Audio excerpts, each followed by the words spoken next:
Olá, eu sou a professora Joana Fernandes e vou trazer para vocês agora as principais notícias dessa primeira quinzena de setembro, tá bom? Se você quiser estar aí por dentro das atualidades do Brasil e do mundo, é aqui comigo agora, beleza? Puxa aí o bloco, vamos falar de saúde. Bom, não tem como a gente falar de saúde, né, sem falar aí da situação dessa pandemia, né, do Covid-19, que vem aí assolando o Brasil e o mundo. Vamos falar um pouquinho agora sobre, né, essa pandemia, como está hoje a situação do Brasil. Esses aí são os dados do dia 15 de setembro. Bom, para você que está assistindo, né, provavelmente se você assistir esse vídeo depois, nós vamos ter, né, outras informações, tá bom? Mas no dia 15 de setembro, essa é a situação do Brasil. O Brasil registra 1.090 mortes. 1.090 mortes, gente, é muita coisa, não é não? Por Covid-19, gente, em 24 horas, tá? Então, entre o dia 14 e o dia 15 de setembro, foram registradas aí 1.090 mortes pelo Covid-19. A média, né, é de 813 por dia. 813 por dia. Essa é a média de mortes aí pelo Covid-19, tá bom? Se você pegar os últimos 7 dias, né, somar o número de mortes dos 7 dias, dividir por 7, você vai encontrar aí o número 813, é a média de mortes da última semana, ok? Média essa que estava diminuindo lá no início de setembro, começou a se falar, né, de que começava a dar indícios de que estaria começando a estabilizar e reduzir, porém, desde a última semana, essa média voltou, né, a crescer, essa média móvel aí de contaminação e mortes voltou a mostrar um aumento, tá bom? Não só no Brasil, mas no mundo inteiro. O que tem se falado aí é de uma segunda onda dessa pandemia, ok? O país tem, ó, olha o Brasil, chegou a 133, né? 133 mortes, eu fazendo besteira, olha. 133 mortes aí, já confirmados 133.207 óbitos, tá? Quem dera que fossem apenas 133 mortes, né? Mas são 133.207 mortes, tá? Confirmados aí, e 4.384.299 diagnósticos de Covid, segundo o consórcio de veículos e imprensa, tá? 3 estados aí apresentando um aumento no número de mortes. Olha, no estado do Rio Grande do Sul, Rondônia e Ceará, tá bom? Aumentando aí o número de mortes. Vamos então falando ainda do Covid, vamos falar da vacina, né? A gente fala do problema e vamos pensar um pouquinho na solução. Notícia aí, né, dessa semana, que diz que os testes da vacina de Oxford, né, que essa vacina aí, que o Brasil tem várias, né, tem investido, né, tem colocado sua esperança, os testes vão ser retomados agora na segunda-feira, segundo o laboratório. O laboratório é o AstraZeneca, tá? AstraZeneca, deixa eu botar aqui. Ó, o nome do laboratório é o AstraZeneca, tá bom? Esse laboratório que está, né, fazendo os testes, né, dessa vacina aqui no Brasil, anunciou que vai retomar os testes, né, em todo o mundo, tá? A Anvisa, né, já aprovou a continuidade do protocolo que tinha sido interrompido na última terça após reações em uma voluntária fora do Brasil. Teve uma pessoa, né, que sofreu uma reação, né, a essa vacina, não é do Brasil. Não entraram em detalhes que tipo de reação foi essa. Por conta disso, isso aconteceu na terça-feira, dia 8 de setembro, tá? E aí eles deram, opa, né? É aquilo, né? Eles estão fazendo um teste, tá? Aí deu ruim lá com uma pessoa. Então vamos dar uma parada, vamos ver o que está acontecendo. E aí eles foram analisar a situação e agora eles entenderam que podem continuar os testes, tá? E aí, como a Anvisa aqui no Brasil já autorizou, na próxima segunda, os testes da vacina, né, de Oxford vão ser retomados. Tomara, né, que tenha sucesso, que essa vacina saia logo, a gente está todo mundo aí na expectativa, né? Falando em vacina, gente, tem a vacina lá da Rússia, né, a Sputnik, né? Essa vacina aí que causou, né, polêmica pela velocidade com qual ela foi lançada, e a The Lancet, né? The Lancet, tá? Ela é uma importante revista científica, uma das principais aí no mundo, tá? Ela fez os testes com essa vacina russa, né? Iniciou os testes com 76 voluntários e por enquanto parece que a vacina tá legal, tá? Ela mostra o desenvolvimento de anticorpos e nenhum, gente, isso é muito importante, nenhum efeito colateral sério, tá?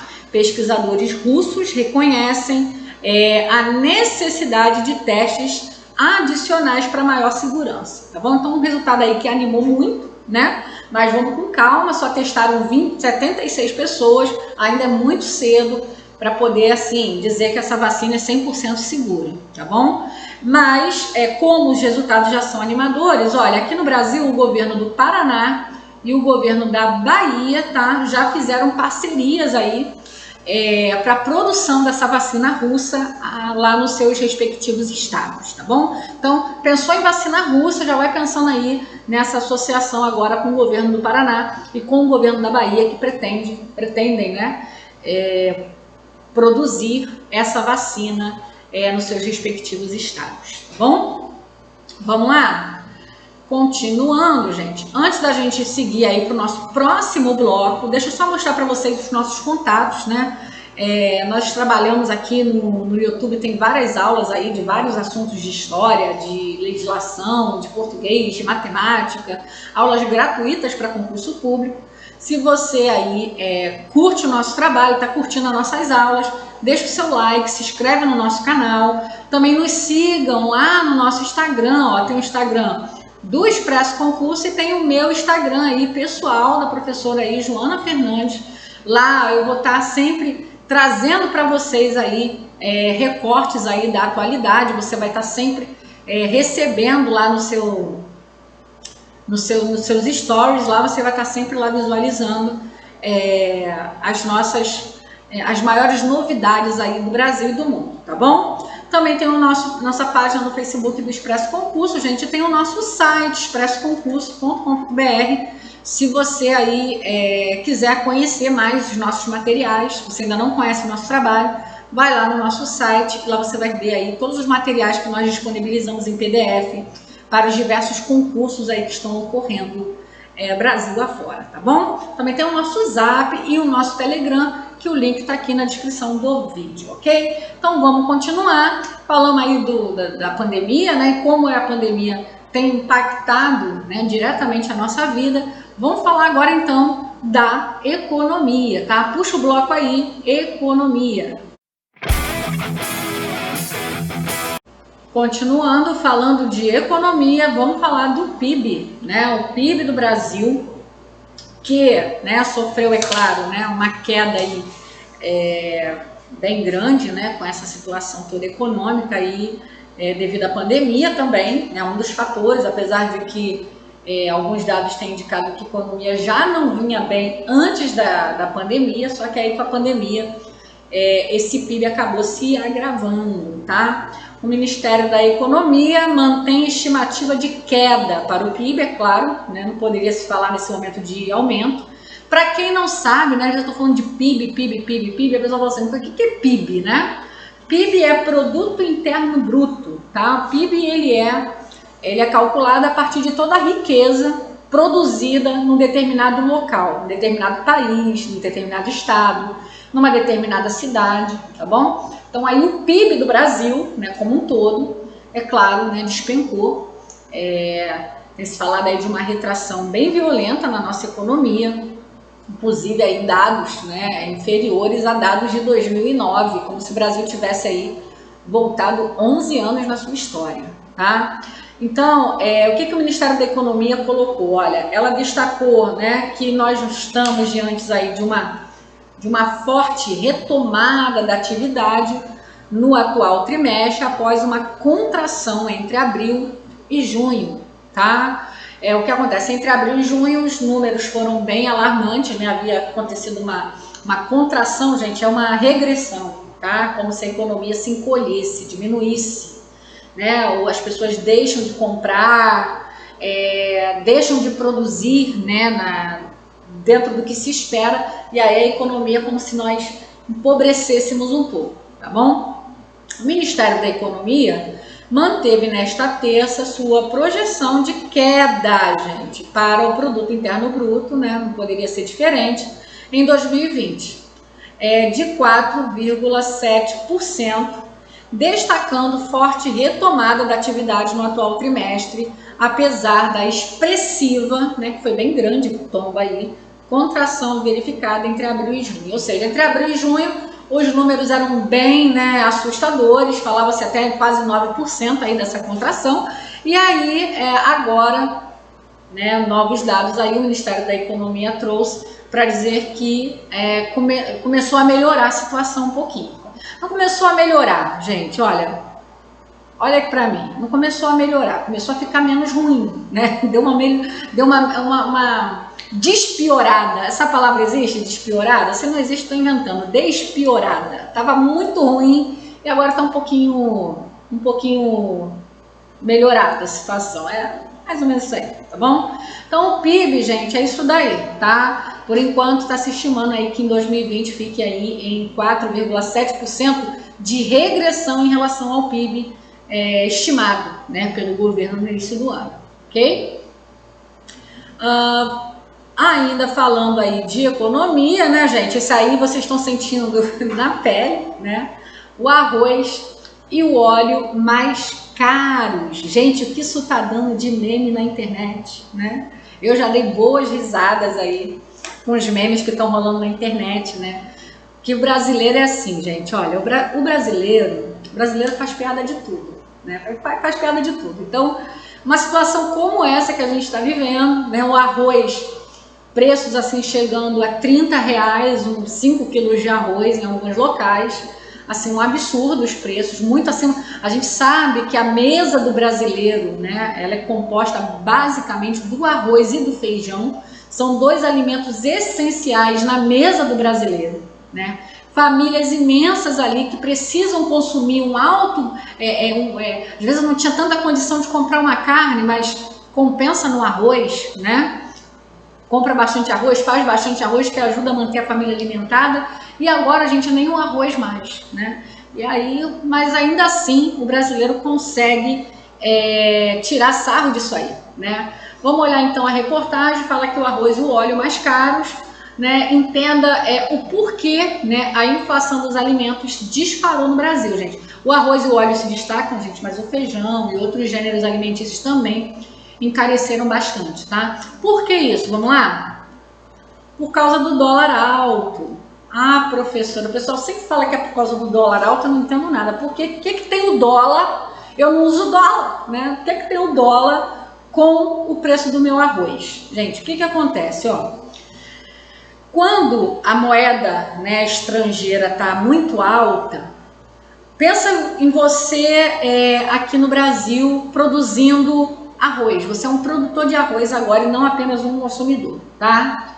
Você tem a possibilidade de vender o seu arroz para o exterior, para outros países, e nesse caso você vai receber em dólar, ou você pode vender dentro do mercado nacional e receber em real, né? Só que nesse momento o dólar está valendo muito mais do que o real.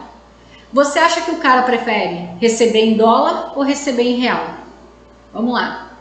Claro que o cara, né, pensando nos seus lucros, vai querer receber em dólar. Então eles começam a vender mais para o mercado externo, mercado internacional, do que vender dentro do nosso mercado, tá?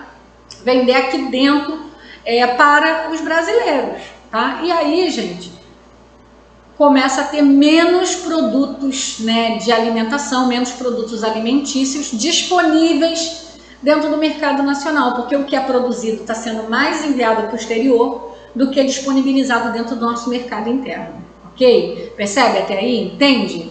Né? Até onde nós fomos? Beleza. Junta isso com o fato de que, agora devido à pandemia, né, o aumento do consumo de alimentos.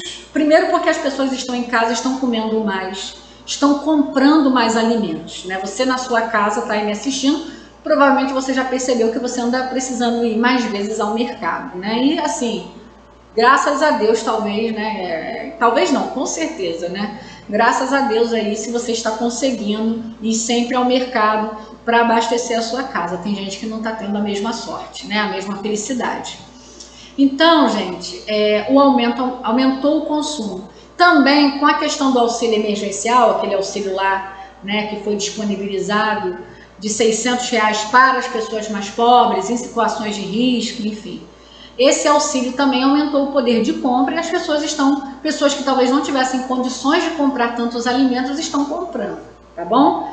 Então você tem um cenário onde tem menos produtos disponíveis e mais pessoas querendo, não é mais pessoas, mas as pessoas querendo comprar em maior quantidade. Aumento da demanda, isso é demanda.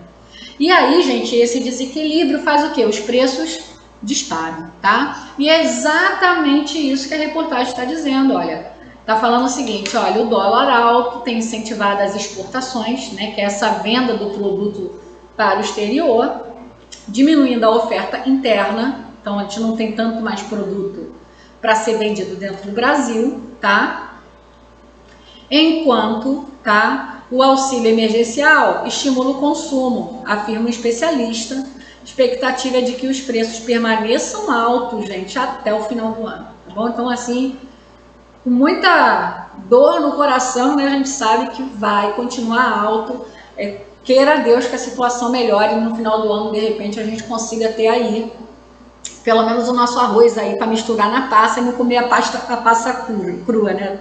Pura não, pura, né? Então, tomara que a gente tenha o nosso arroz aí para passa, né? E não precise comer somente a passa, né?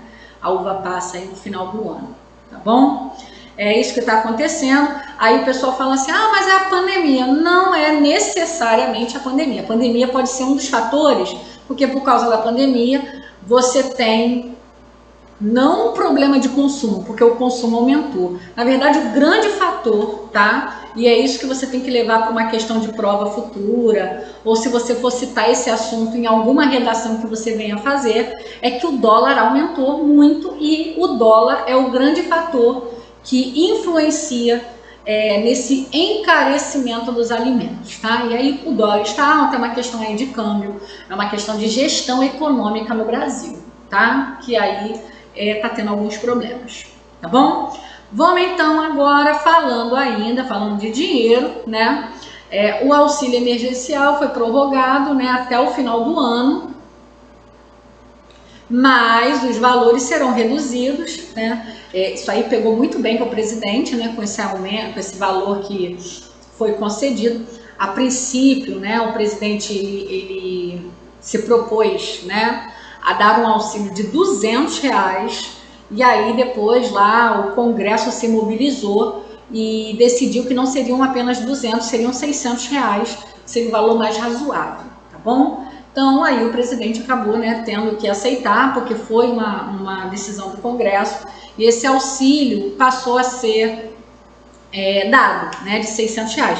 Só que as pesquisas mostraram que isso aumentou em muita popularidade do presidente, porque a pessoa fala assim, estou recebendo R$600 do governo, e na cabeça dela o governo é apenas, né, o presidente da República, né? Então acabou que isso ficou, né, na conta do Bolsonaro, e aí o Bolsonaro aumentou a popularidade dele, principalmente com as pessoas de menor renda, tá? Que começaram a ser beneficiadas aí por esse auxílio. E aí, cara, com a situação do jeito que tá, né, ele já visando aí de repente 2022, que com certeza, né, acredito ele deve tentar a reeleição, ele já, vamos esticar, né, vamos esticar esse auxílio que o negócio tá bom, só que não tem condições, segundo ele, de pagar os mesmos R$600, o auxílio vai para 300, tá? Vai ser pago aí até o final de 2020, totalizando R$ 4.200 por beneficiado, tá? Então, se pegar aí todo o auxílio dado desde o início dos 600, depois dos 300 até o mês de dezembro, vai somar aí em torno de R$ 4.200 por cada beneficiado recebido parceladamente, tá bom? Tranquilo? Então, agora vamos falar, né, já que a gente está tocamos aí no governo Bolsonaro, vamos falar então, puxa o bloco aí, vamos falar de política. Falando de política, vamos falar então da reforma administrativa, né, a famigerada reforma administrativa, PEC 32/2020, foi apresentada pelo presidente da República ao Congresso no último dia 3 de setembro. E aí está causando aí uma série de polêmicas, né? Tem uns pontos aí vistos como controversos. Aqui cabe a gente se ater aos fatos, né? E comentar aí e deixar, né, as opiniões para um segundo momento, tá bom? Então vamos entender, né, o que basicamente seria essa reforma. Ela vem com a proposta de acabar com os privilégios, né, do serviço público, do funcionalismo público, que segundo o governo dispõe de diversos privilégios, né, e que estão encarecendo, estão tornando a máquina pública muito custosa, né, muito cara, muito difícil, e isso está causando problemas nas contas do governo, tá? Então, o que vem, essa PEC, ela vem com algumas propostas aí, ó, vai com algumas mudanças. Primeira mudança, e é bom você entender isso daí, né, caso esse assunto venha a ser abordado em algum lugar, alguma prova, você deseja falar sobre isso em alguma redação. Olha aí, primeira coisa que a PEC traz, né, de mudança é o fim do regime jurídico único para os servidores. Segundo essa reforma, já não haveria apenas um único tipo de servidor público, nós teríamos basicamente aí 5 tipos diferentes de servidores, tá? De categorias de servidores públicos, e eles não seriam regidos pelas mesmas regras, tá? Pelas mesmas leis, tá? Leis, no caso de atividade profissional, tá? Olha, também outro ponto que essa PEC traz é a flexibilização da estabilidade. De acordo com ela, só teria estabilidade os cargos considerados cargos de Estado. E esses cargos de Estado, antes que você me pergunte, né, eu acho que nem quem fez a PEC ainda sabe quais são, né, vai depender aí dos lobbies, né, das procuras aí, né, pensar o que seria um cargo de Estado, porque segundo essa PEC, esses cargos seriam definidos numa lei, que ainda, uma lei federal que viria a ser feita nesse sentido, né, num futuro próximo, tá bom? Outra coisa também seria o fim das promoções automáticas. Essa PEC propõe isso aí, acabou a promoção automática, teria que haver uma avaliação rigorosa de desempenho para a promoção desse servidor, tá? E benefícios, por exemplo, a licença-prêmio, né, já acabaria inclusive, né, para os funcionários que já estão na ativa, tá? Licença-prêmio, o fim de as bonificações aí que os funcionários têm direito, algumas gratificações, tá? Outro ponto também que a PEC traz é que o presidente ele passa a ter o poder, né, o presidente da República, de extinguir, né, órgãos e cargos. Não precisa mais que seja feita uma lei para isso, ele já tem essa liberdade, tá? Os salários iniciais também do serviço público, né, de base seria menor, né, teria um início de carreira aí com salários bem mais baixos do que os atuais. E por fim, gente, que eu acho que aí um ponto que está causando mais controvérsia é que nessa reforma, tá, nem juiz, nem militares, nem parlamentares serão atingidos por nenhuma dessas novas regras, tá bom? Então isso aí também está causando controvérsia, porque aí se fala como acabar com os privilégios, né, sem tocar naqueles que seriam, né, na opinião, né, da maioria, os maiores privilegiados dentro do serviço público, né? Então seria uma reforma que iria atingir basicamente a base, né, do serviço público, os níveis mais elementares, que não gozam de tantos privilégios assim, como o governo afirma, não gozaria de tantos privilégios, e que não teria um grande impacto, né, que no caso seria mexer com a situação dos juízes, dos militares e dos parlamentares, tá bom? Então tá aí para vocês essa reforma, vamos ver aí como é que vai ser o trâmite. É um processo longo, uma PEC, ela tem um processo longo de tramitação. O Congresso tem também agora a reforma tributária, né, que foi também já apresentada anteriormente. Então temos aí reformas importantes, PECs em andamentos, né, que são um trâmite bem mais lento para aprovação. Então estamos já caminhando para o final do ano, o Brasil em plena pandemia e ainda tem as eleições municipais. Então a gente não sabe até onde, né, essa reforma vai conseguir caminhar e o tempo, né, que ela vai levar nesse caminho, tá bom? Vamos aguardar aí as próximas notícias, tá bom? Gente, falando ainda de política, o Bolsonaro aí, ele anunciou, né, que está proibido em falar em Renda Brasil, né, e afirma que Bolsa Família vai continuar. O que acontece? O Bolsonaro, ele chegou, né, a se propor aí nesse embalo, né, que o auxílio emergencial, já falei aqui sobre esse auxílio, trouxe um impacto positivo sobre a popularidade dele, sobretudo para as pessoas de menor renda, né, as pessoas mais pobres que passaram a contar com esse auxílio e associar esse auxílio a figura do Bolsonaro. Então ele veio aí, chegou a esboçar a criação de uma renda extra, né, de uma renda a mais, além do Bolsa Família, para aquelas famílias que estivessem em situação de vulnerabilidade, né, que além de serem de baixa renda, tivessem situações de vulnerabilidade. O nome desse auxílio seria Renda Brasil, né? Só o que acontece? O orçamento para 2021, né, já está tramitando, precisava apresentar o orçamento e não se sabia de onde vai tirar esse dinheiro, né? Tá bom, vamos dar um Renda Brasil, da onde o dinheiro vai sair, né? E aí se cogitou das estatais, o que vai fazer com esse dinheiro e etc. Aí, olha só, aí da onde vai vir o dinheiro? Tá bom, né? Aí o Paulo, o ministro da Economia, né, o Guedes, ele anunciou, né, disse em uma entrevista que poderia tirar esse dinheiro, conseguir esse dinheiro para o Renda Brasil a partir do congelamento das aposentadorias, né, e das pensões que o governo paga.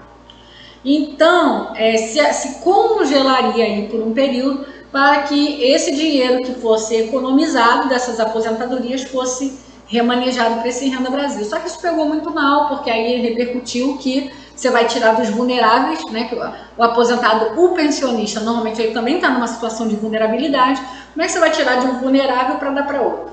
Né? Você vai, é igual aquele cobertor curto, você descobre o pé, né, ou descobre o colo, né? Você não tem como se aquecer totalmente. Aí ficou um negócio estranho. E aí o Bolsonaro veio, falou que, olha, não posso falar de Renda Brasil, vamos continuar com Bolsa Família, vamos ver depois aí, né, a possibilidade de um outro programa social, tá bom? Então, por enquanto, não tem mais o que se falar, por enquanto, de Renda Brasil, ok? Pessoal, falando em política, vamos vir aqui para o nosso, né, município, né? Nosso, porque você está me ouvindo, não sei de qual parte do Brasil você esteja. Até peço para você, deixa no seu comentário de onde você está me vendo, né? Eu acho muito legal quando eu posso falar aí com pessoas de várias partes do Brasil, tá? Eu estou no Rio de Janeiro, isso que eu falei nosso, né? Que aí veio à tona aí essa questão dos guardiões do Crivella, gente. Como isso está pegando mal, né? A reportagem está falando aí, ó, que os guardiões do Crivella não se identificavam como funcionários da prefeitura ao abordar pacientes e repórteres.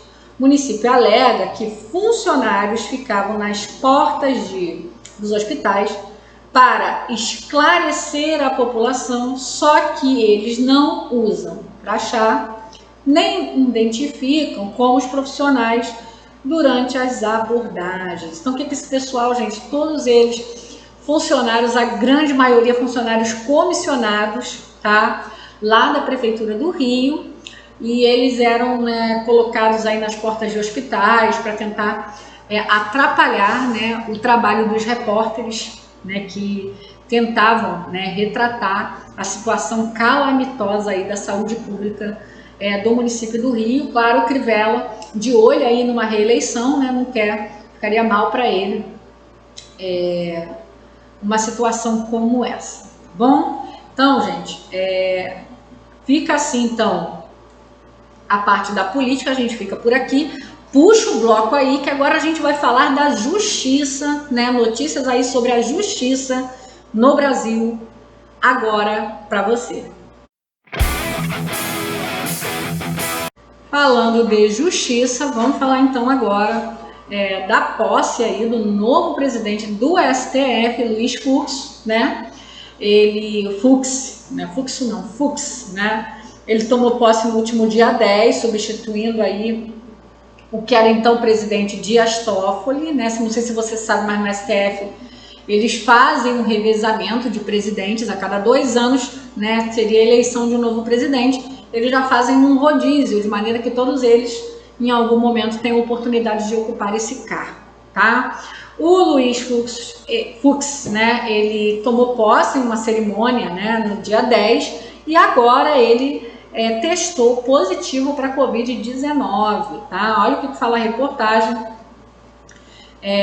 Tomou posse no último dia, na quinta, né, dia 10, no cargo de presidente do Supremo, para mandato de 2 anos, acumulará a presidência do Conselho Nacional de Justiça, que ele também é presidente do CNJ.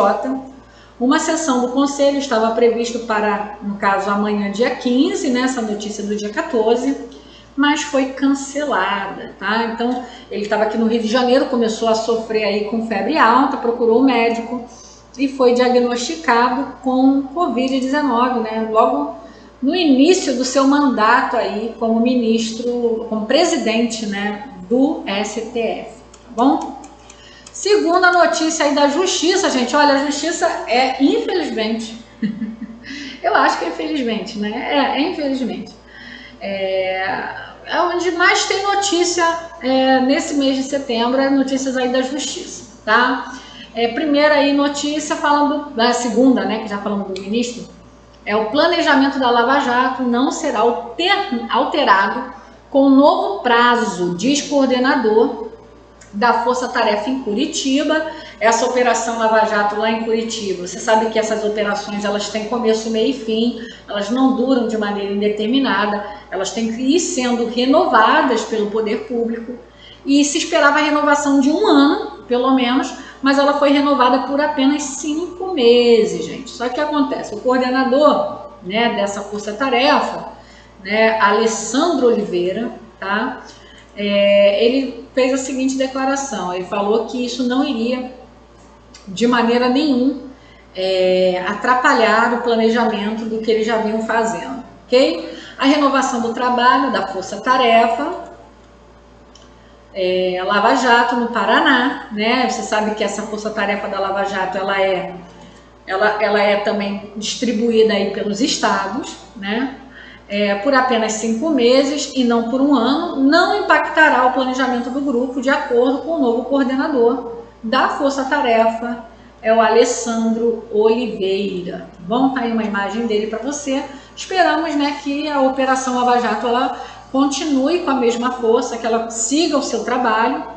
E falar em Lava Jato, gente, houve aí agora a denúncia, né, da Lava Jato. Ela denunciou o ex-presidente Luiz Inácio Lula da Silva por lavagem de 4 milhões, tá? Segundo a denúncia, os repasses teriam sido feitos em 4 parcelas de 1 milhão, feitos entre dezembro de 2013 a março de 2014, né?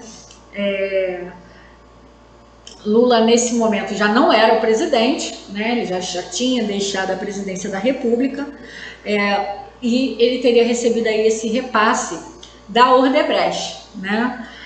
Mas claro, esse repasse teria sido feito como uma doação ao Instituto Lula, tá? Mas segundo a Lava Jato e a denúncia, isso seria apenas um pretexto, né, para recebimento desses valores, que na verdade seria para o próprio presidente, o próprio, né, Lula, ok? Que não era mais presidente no caso. Segundo a denúncia, a movimentação financeira aconteceu entre dezembro de 2013 e março de 2014. Os repasses teriam sido disfarçados com 4 doações de R$ 1 milhão feitas pelo grupo Odebrecht, né, em favor do Instituto Lula. Então foi como se fosse assim, estamos doando para o Instituto Lula. E aí em 4 parcelas aí de R$ 1 milhão em doações, tá? Em nota, agora a gente ouviu outro lado, né, a defesa de Lula diz ter sido surpreendida pela denúncia, dizendo que ela foi feita sem qualquer materialidade. Materialidade aqui, gente, seria prova, tá? Tais doações, que a Lava Jato afirma que foram dissimuladas, estão devidamente documentadas por meio de recibos emitidos pelo Instituto Lula, disse o advogado dele, né, o advogado do Lula. Falou assim, olha, não, a gente recebeu, foi doação, tá tudo bonitinho, tudo como manda a lei, tá lá, foi usado no Instituto Lula, tá? Então aí vamos ver, né, o que vai ser apurado, né, e como essa situação aí vai se desenrolar, tá bom? Falando em denúncia, corrupção, né, infelizmente essa é uma realidade quase cotidiana dos brasileiros, notícias de corrupção e prisão de políticos, né? A ex-deputada Cristiane Brasil, né, se apresentou à polícia, tá? E aí a reportagem fala que ela se apresentou de cabeça erguida, né? Foi lá se apresentar à justiça. Vamos ver agora um resumozinho, né, da notícia dessa prisão. Ela é pré-candidata à Prefeitura do Rio, é acusada de fazer parte do núcleo político de organização que fraudou licitações de quase 120 milhões de reais. Olha quanto dinheiro, gente. Superfaturado aí, fraudado em licitações, tá? Ela e o Pedro Fernandes, né, foram os principais alvos da segunda fase da operação. Olha o nome da operação, isso é importante, tá? Isso é pedido em prova, Operação Catarata, tá? O Pedro Fernandes, gente, já havia sido preso, tá? E ela era dada como foragida e aí decidiu se apresentar à justiça, tá? Filha do ex-deputado Roberto Jefferson, né, Cristiane acusa haver interesses políticos na operação. Ela tá falando o seguinte, olha, gente, eu não fiz nada não, tá? Isso aí é uma armação. Por quê? Porque eu tô vindo como prefeita, né? E eles não querem que eu ganhe essa candidatura. Eles não querem que a minha candidatura vá para frente, tá? A ex-deputada questiona a operação às vésperas da eleição municipal que vai ser em novembro, né? Então ela, né? Essa operação agora para quê? É isso que ela está dizendo, que isso aí não passa de uma armação para tirar ela de jogo na sua candidatura à Prefeitura do Rio. Vamos ver, né? A justiça vai apurar aí e que a justiça seja feita, né? É o que a gente sempre espera, ok? Falando em corrupção, falando em Rio de Janeiro, gente, que coisa, né? Não? Olha para mim aqui, você que mora no Rio de Janeiro, que está me ouvindo, dói teu coração, porque dói o meu. Como a nossa cidade, o nosso estado está na lama, né? Como Rio de Janeiro toda hora estampando manchete policial, né? De político o tempo todo, nosso atual governador afastado, daqui a pouco a gente vai falar dele, os nossos, né, ex-governadores presos. Gente, que situação que nós estamos vivendo no Rio de Janeiro, hein? Hora da gente aí do Rio começar a refletir um pouquinho mais sobre nossos votos, né? Ver se a gente consegue aí fazer escolhas melhores, porque o nosso estado é tão maravilhoso, gente. Não sei se vocês estão ouvindo, quem não conhece o Rio de Janeiro, é um estado muito maravilhoso, as pessoas são incríveis, né? Não desmerecendo os outros estados, já estive aí em São Paulo, Curitiba, né? Curitiba não é estado, mas eu estive aí no Paraná, né, em Curitiba. Você, assim, a gente tem Espírito Santo, Minas Gerais, todos lindos, maravilhosos. O Rio, ele tem, né, tudo para dar certo, né? E aí esses políticos estão avacalhando com a nossa cidade, avacalhando com o nosso estado. E é muito triste mesmo, né? Muita tristeza, né, que esse tipo de notícia aí aparece, né? E aí a gente tem que, né, reportar, afinal de contas, a gente tem que estar o máximo atualizado possível, né? O Marcelo Crivella, nosso atual prefeito aí da cidade do Rio de Janeiro, ele é alvo de busca e apreensão em investigação sobre o QG da propina, tá? Marcelo Crivella é alvo de apreensão e busca na segunda fase da Operação Hades, tá? Guarda nome de operação, isso é pedido, tá? Em prova de atualidade, tá? Então, Crivella, Operação Hades, tá? Que tem como foco a Rio Tour, tá? A Rio Tour aí teria sido usada, né? Nesses esquemas de corrupção, tá? No total, gente, são 22 mandados, tá? Foram várias pessoas aí que foram presas, que foram alvos também de busca e apreensão por conta dessa investigação.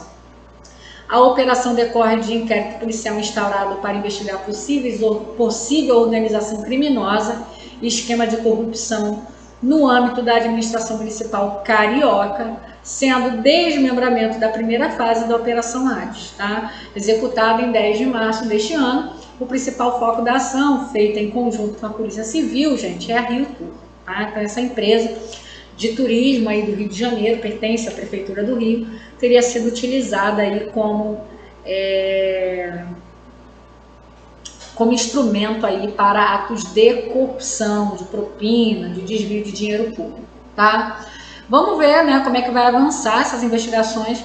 Aqui na Prefeitura do Rio a gente está perdendo os candidatos, né, com o Marcelo Crivella, candidato à reeleição, e agora essa situação aí também de corrupção. A Cristiane Brasil, a gente acabou de ver, foi presa, era pré-candidata à Prefeitura do Rio, né? O Eduardo Paz, que é um outro pré-candidato também, né, foi autuado aí pelo Ministério Público, parece também que está possivelmente envolvido em esquemas de corrupção. Então você vê como é que está a situação, né? Tá difícil escolher, né? Falando ainda em Rio de Janeiro, o STF manteve a decisão de afastamento do Witzel, né, outro nomezinho, né, Witzel, né? Ele continua afastado, na verdade ele tinha sido afastado numa decisão monocrática, ou seja, decisão de apenas de um ministro, né, do STJ, e foi levado para o STF um recurso, né, sobre a possibilidade desse afastamento dele ser cancelado, já que ele alegava não ser legal, que tivesse sido tomada apenas por um ministro do STJ, e uma decisão monocrática, que a gente chama, né, quando o ministro ele toma a decisão sozinho. Mas aí o STF manteve o afastamento dele, tá? O presidente do Supremo Tribunal Federal, aqui, gente, é o Dias Toffoli, porque ele ainda estava como presidente do STF nesse momento, tá?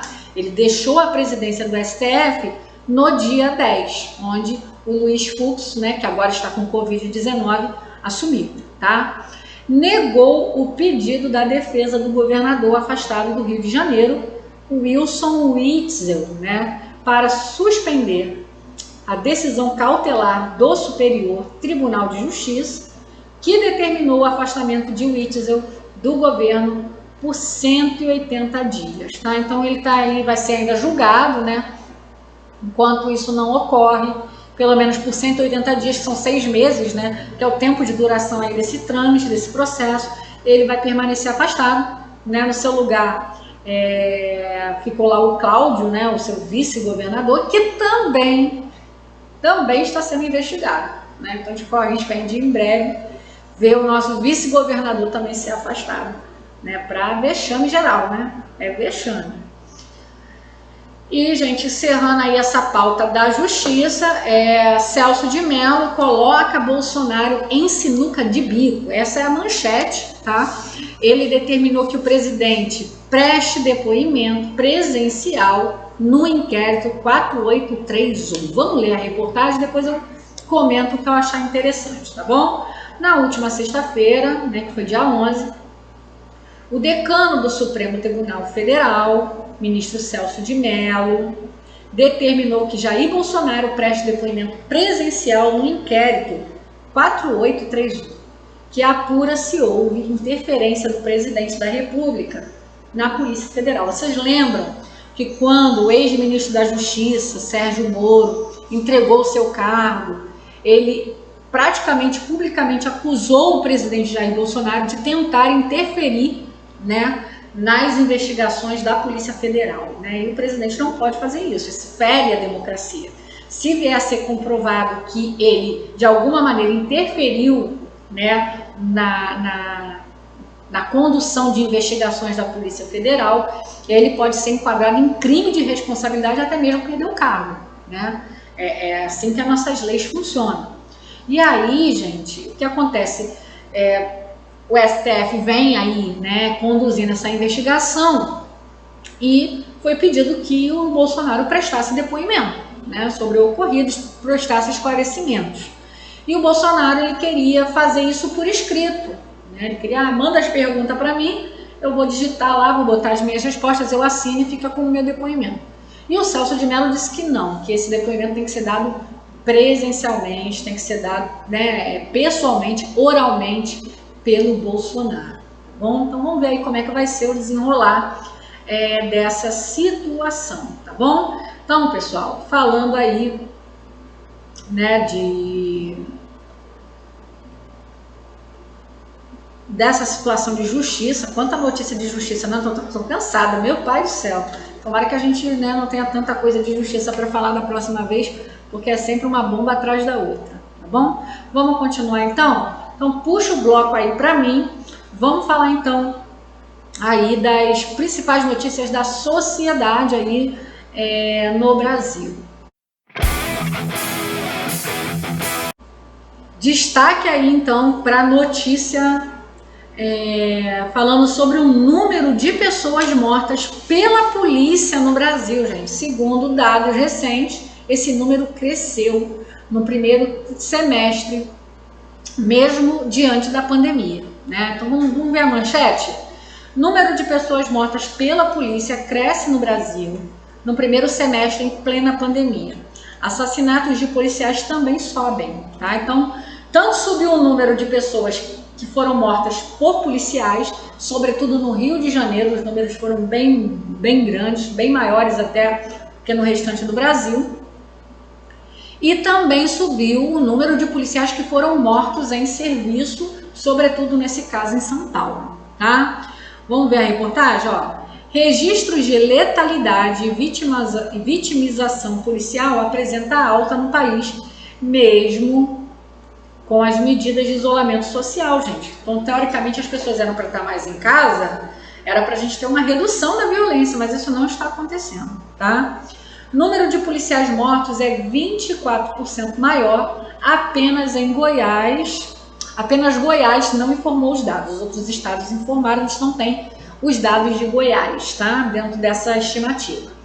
E atenção aí, você que vai fazer concurso aí para a área policial, para a área de segurança, que vai ter, né, redação, isso é um tema, né, que pode ser pedido, né? Tem muito a ver com o seu ofício, tá? Então são informações muito relevantes para uma redação. Aí você bota lá na tua redação, uma redação sobre a questão da segurança pública, cita esse dado, que no primeiro semestre de 2020, mesmo com a pandemia, o número de homicídios, né, de pessoas mortas pela polícia e de policiais mortos subiu, né, e aí arrebenta lá, né, mostra conteúdo, tá? Ó, ao menos 3.148 pessoas foram mortas por policiais no primeiro semestre, tá? Professora, eu não sei se vou lembrar 3.148, você não precisa lembrar disso. Você vai colocar assim numa redação, por exemplo, pouco mais de, segundo números, né? Pouco mais, né, de 3.000, né? Ou mais de 3.000 pessoas foram mortas por policiais. Você concorda comigo que 3.148 é mais de 3.000? Concorda? Então tá valendo, né? Foram mortas por policiais no primeiro semestre deste ano em todo o país. O número é 7% mais alto que o registrado no mesmo período do ano passado. Foram contabilizadas 2.934 mortes, tá? Então aumentou em 7% em relação a esses mesmos números no ano passado, tá?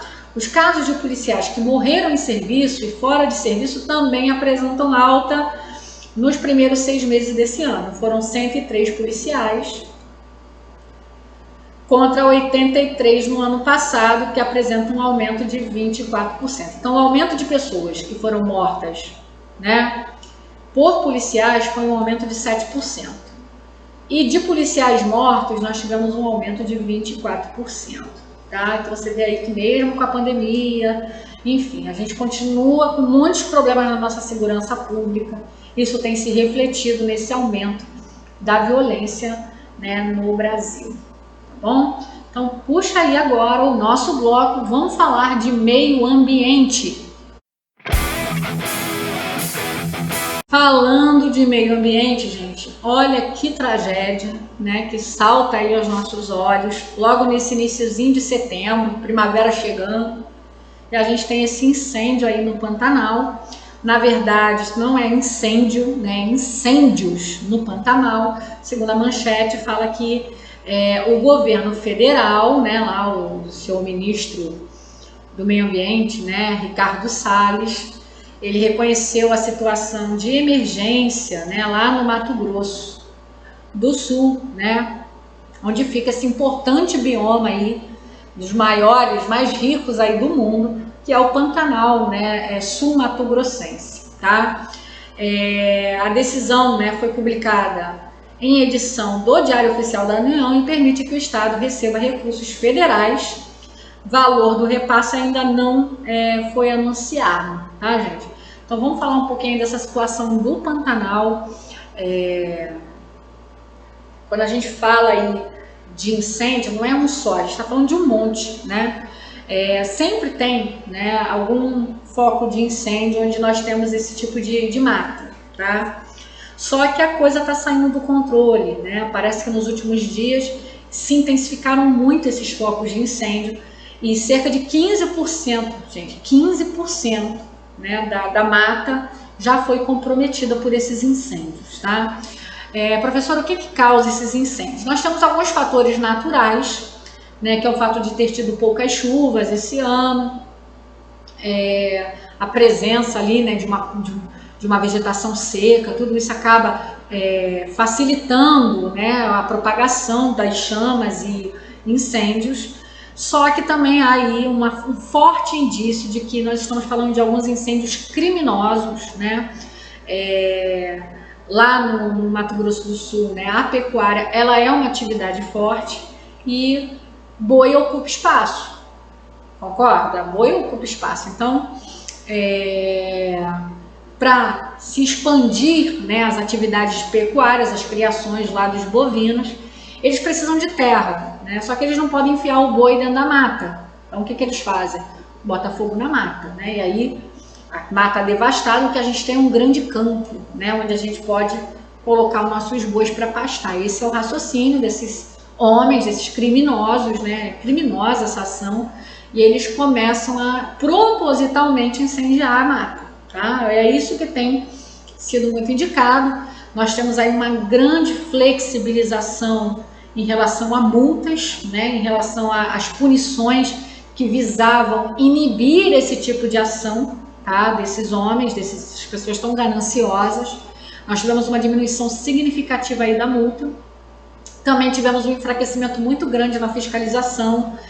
Órgãos que se dedicam a esse tipo de fiscalização, né, ICMBio, Instituto Chico Mendes, o IBAM, estão sendo, né, muito enfraquecidos pela atual gestão governamental. Então tudo isso facilita a ação para que tragédias como essa ocorram, gente. As fotos são de partir o coração, né? Eu gosto muito, né, de animais, então para mim é de partir o coração ver onças, né, com as patas queimadas, jacarés aí carbonizados, né? É uma situação muito triste mesmo, né? Porque eles estão ficando sem saída, eles não têm para onde ir, né? E aí as chamas estão varrendo tudo, né? E agora, depois, vários dias aí que esse incêndio vem sendo combatido, gente, sem ajuda do governo federal, tá? Esse incêndio estava sendo combatido pela Brigada de Bombeiro local, né? Que não era suficiente, e mais um grupo de voluntários que vem tentando amenizar, né? Os animais feridos pelo incêndio estão sendo socorridos por ONGs, né? ONGs que estão fazendo um trabalho aí heróico, né? De resgatar animais feridos, de tratar desses animais, né? com a projeção de repente conseguirem futuramente devolvê-los ao seu habitat, tá? E é muito triste. Tem até uma imagem, eu não tive nem coragem de colocar aqui na aula, que eu achei tão triste que eu não tive coragem, porque eu não sabia se eu ia conseguir manter a aula depois dessa imagem, né? Toda vez que eu olho, mexe muito comigo, que é de uma onça, né, que estava lá com as patinhas queimadas, lá no Porto do Jofre, já exausta, né, e se não fosse socorrida a tempo, provavelmente teria morrido, como muitas onças talvez morreram, né? E não é só questão do meio ambiente no sentido de, pobrezinho dos animais, gente, é muito importante essa biodiversidade para o Brasil. Lá no Porto de Jofre mesmo que eu falei, nós temos lá a maior concentração de onças pintadas do mundo. Gente, não é do Brasil, é do mundo, vivendo no seu habitat natural. Todo mês de julho, centenas, milhares de turistas naquela região para ver as onças, né? Da mesmo jeito que tem gente que pega um avião, vai lá na África ver o elefante, ver o leão, as pessoas iam para o Pantanal, para esse porto, para ver as onças, né? E agora com esse incêndio, do jeito que a coisa tá, a gente sabe aí que essa população de onça provavelmente vai se reduzir bastante, né? Tomara, né, que não seja extinta, né? Tomara que consigam salvar pelo menos o maior número possível aí dessa espécie, tá? Lá nessa região, tá bom? Então agora o governo federal, né, o Ricardo Salles, ele, mediante um pedido de ajuda do Mato Grosso do Sul, o governo declarou a situação de emergência, e aí o governo reconheceu essa emergência e possivelmente vai passar aí alguns repasses financeiros para auxiliar, né, nessa situação, né, no combate a esse incêndio, na minimização desses estragos. E quem sabe, né, vamos torcer aí para um contingente também do Exército. Nosso Exército é muito grande, né, poderia estar auxiliando aí nesse combate, tá? Nessa assistência aí ao Pantanal nesse momento tão difícil. Beleza? Então, pessoal, a gente fica por aqui e aí vamos agora para o nosso bloco aí para falar de algumas notícias internacionais. Falando de notícias internacionais, vamos falar aí desse mais um incêndio, gente, lá em Beirute, tá? Esse incêndio atingiu aí um prédio desenhado pela arquiteta Zaha Hadid, né? Essa arquiteta, ela já é falecida, né? Faleceu em 2016. É uma arquiteta iraquiana e britânica, né? Estudou em Beirute, foi aí muito importante, né? Dentro do seu nicho, aí no seu tempo. E um prédio, né? Que foi projetado, desenhado por ela, foi também atingido, né? Num desses incêndios aí ocorridos em Beirute. Que fase que tá vivendo essa cidade. Olha, na quinta-feira, né, foi no dia 10, um armazém de pneus no porto de Beirute pegou fogo e gerou uma grande coluna de fumaça, tá? Lembra daquele porto onde houve aquela explosão, né, que varreu lá a cidade? Então, agora houve um novo incêndio no dia 10, tá? Que também assustou bastante as pessoas. 2 dias após, né, um outro pequeno incêndio na mesma área. Então, nós tivemos mais um incêndio no porto, depois tivemos mais um outro incêndio na mesma área. Olha quanto incêndio. O evento espalhou pânico entre libaneses, ainda em choque pela letal, devastadora explosão que traumatizou a capital há 5 semanas. Tá? Então, agora no mês de setembro aí nós temos mais 3 incêndios em Beirute. Tá? Primeiro foi lá no porto, né? 2 dias depois teve um outro pequeno incêndio no mesmo local e agora um incêndio que atingiu aí esse prédio desenhado, né, pela arquiteta Zaha Hadid, tá? A gente tem que estar aí Hadid, né, para a gente poder estar ligado aí no que está acontecendo no mundo. Falando em incêndio, gente, que fase de incêndio? Incêndio no Pantanal, incêndio em Beirute, incêndio nos Estados Unidos, tá? Incêndio no oeste dos Estados Unidos já deixaram pelo menos 28 mortos, tá? O Oregon, né, é o estado mais afetado na região e milhares de pessoas permanecem em alerta para saírem das suas casas a qualquer momento. Tá para vocês uma imagem dessa devastação aí. Que situação, né? Mundo aí em pandemia, a gente ainda está lidando com esses incêndios que tem trazido aí tanta morte, tanta tragédia pelo mundo afora, tá bom? Pessoal, então a gente fica por aqui encerrando aí esse bloco, né, de notícias internacionais e fechando também a nossa aula. Não se esqueça, né, de deixar para nós aí o seu like, né? Se inscreva no nosso canal. A gente vai estar aí daqui a 15 dias, eu tô aqui de novo trazendo as atualidades da segunda quinzena de setembro, tá bom? Então a gente vai trazer aí várias notícias para você ir se mantendo atualizado, e aí quando vier uma prova, né, que peça atualidades, ou numa redação, são informações que vão te dar muito conteúdo aí para fazer a sua prova, ou não, só quer, né, ser uma pessoa bem informada, entender o que está acontecendo no mundo. Seu lugar é aqui comigo, não se esqueça e nos sigam, né, lá no nosso Instagram, Prof. Joana Fernandes, e também tem o Instagram do Expresso Concurso, onde você vai estar sendo atualizado aí das principais notícias do mundo dos concursos também. Bom, um grande beijo, fica com Deus. Eu sempre falo, é a minha máxima, né? É o que eu acredito porque é o que eu vivo, tá? Estuda que a vida muda.